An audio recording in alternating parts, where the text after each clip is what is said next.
Log in करा मुंबईतक.in वर। कि हमने कोई एहसान नहीं किया, आज हमने इस देश से कमाया और इस देश के लिए लगा रहे। हमने कोई पैदा होते से पैसा साथ में लेके नहीं आया था कि इस समय जितना हो सके हमारे देश के लिए, क्योंकि हमारा देश बचेगा तब जाके हम बचेंगे। हमारा देश ही नहीं रहेगा तो हम कहाँ रहेंगे। मैं तो शुरू में 2001 में ऑटो रिक्शा चलाता था, उसके बाद 2004 में पहला ट्रक खरीदा। आज हमारी कंपनी के पास खुद के 300 ट्रक है और 3000 गाड़ी हमारे यहाँ अटैच है। कोरोनाच्या दुसऱ्या लाटेत नागपूर हा महाराष्ट्रातलाच नाही तर देशातला एक महत्त्वाचा हॉटस्पॉट बनलाय। रुग्णसंख्या दिवसेंदिवस वाढते। आरोग्य सोयी सुविधांचा प्रचंड तुटवडा निर्माण झालाय। ऑक्सिजनसाठीही मारामार सुरू आहे।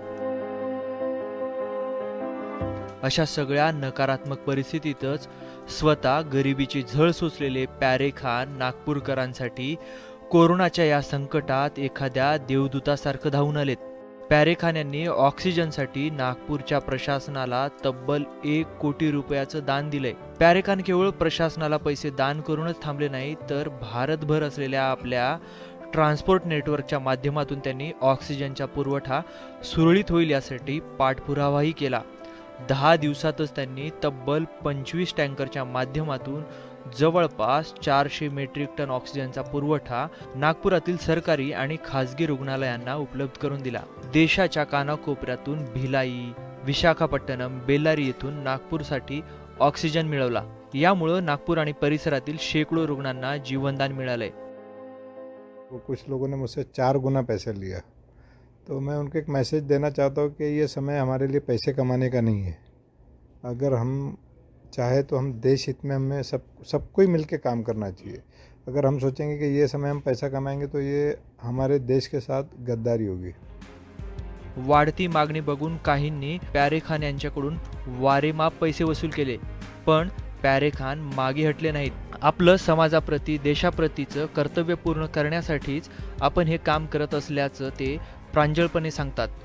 मैं तो शुरू में 2001 में ऑटो रिक्शा चलाता था, उसके बाद 2004 में पहला ट्रक खरीदा। आज हमारी कंपनी के पास खुद के 300 ट्रक है और 3000 गाड़ी हमारे यहाँ अटैच है। और इसमें अभी तक हम लोग तकरीबन गैसेस, ऑक्सीजन और जो लोगों को सिलेंडर दिया है हमने, तो तकरीबन 1 करोड़ के आसपास हम लोगों ने खर्चा कर दिया। 50 लाख रुपए में हमने ऑक्सीजन के कुछ इक्विपमेंट्स भी मंगाए। हाँ, उसका भी, और काफ़ी सारे टैंकर्स मंगाए और काफ़ी लोगों को जहाँ पे ऑक्सीजन नहीं मिल रहा था उनको घर घर जाके ऑक्सीजन पहुँचाया। जिन प्राइवेट हॉस्पिटल को भी हमने ऑक्सीजन फ्री में दिया। प्यारे खान यांनी बंगळुरूहून ऑक्सिजनच्या वाहतुकीसाठी वापरले जाणारे 2 खास क्रायोजेनिक गॅस टँकरही भाड्यानं घेतलेत। याच्या एका ट्रिपसाठी तब्बल 14 लाख रुपयांचं भाडे त्यांनी दिलंय। 1995 ते 2001 पर्यंत प्यारे खान ऑटो रिक्षा चालवत होते। आता त्यांची आज अस्मी रोडवेज नावाची भली मोठी ट्रान्सपोर्ट कंपनी आहे। त्यांच्या कंपनीत 1200 कर्मचारी असून 300 मोठे ट्रक आणि टँकर त्यांच्याकडे आहेत। भारतातच नाही तर नेपाळ, भूतानपर्यंत त्यांचा ट्रान्सपोर्ट व्यवसाय चालतोय। हॉस्पिटलमधला ऑक्सिजनचा पुरवठा कमी पडत असल्याचं बघून त्यांनी आता लोकांना ऑक्सिजन सिलेंडरही उपलब्ध करून द्यायला सुरुवात केली आहे। तब्बल 800 सिलेंडरची मदत त्यांनी केली आहे। या कामासाठी आपल्याला केंद्रीय मंत्री नितीन गडकरी आणि विरोधी पक्षनेते देवेंद्र फडणवीस यांचीही मदत झाल्याचं प्यारे खान सांगतात।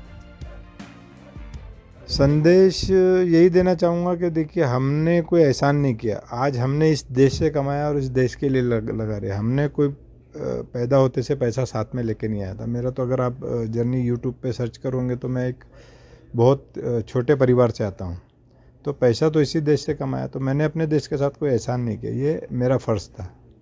और ये सारे इंडियंस को मैं एक ही मैसेज देना चाहूँगा कि वो भी चाहे तो इस तरह की हेल्प अभी अगर नहीं करे तो हम कभी नहीं कर सकते। आज देश हमारा तकलीफ़ में है, तो मेरी सबसे एक रिक्वेस्ट है हाथ जोड़ के कि इस समय जितना हो सके हमारे देश के लिए, क्योंकि हमारा देश बचेगा तब जाके हम बचेंगे। हमारा देश ही नहीं रहेगा तो हम कहाँ रहेंगे। उस देश के लोग ही नहीं रहेंगे तो हम कहाँ रहेंगे।